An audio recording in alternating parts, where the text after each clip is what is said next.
Leia, ano yung detalye nitong verification na ginagawa ng CSG ukol sa sinasabing Angels of Death? Magandang tanghali sa iyo, Aga. Umuusad na nga ang verifikasyon ng PNP Firearms and Explosives Office o FEO sa ilang pangalan na ipinadala ng Davao City Police Office. Ito ay may kaugnayan naman sa isinasagawang investigasyon sa tinatawag na Angels of Death ni religious leader Apollo Kibuloy.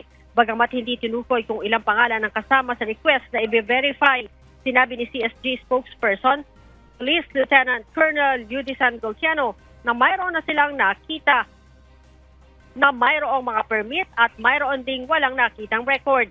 Hindi rin kinumpirma ni Golciano kung pulis o retiradong pulis o militar ang mga ito. Nauna nang sinabi ni PNP Public Information Office Chief Police Colonel Jean Fajardo na may listahan na ng ilang miyembro ng Angels of Death ang Police Regional Office 11 at ipapa-verify nila ito sa FEO kung may mga baril ang mga ito. Itiringgan naman ng kampo ni Kibuloy ang aligasyon na may private armed group ang leader. Aga? Maraming salamat, Leia Ilagan.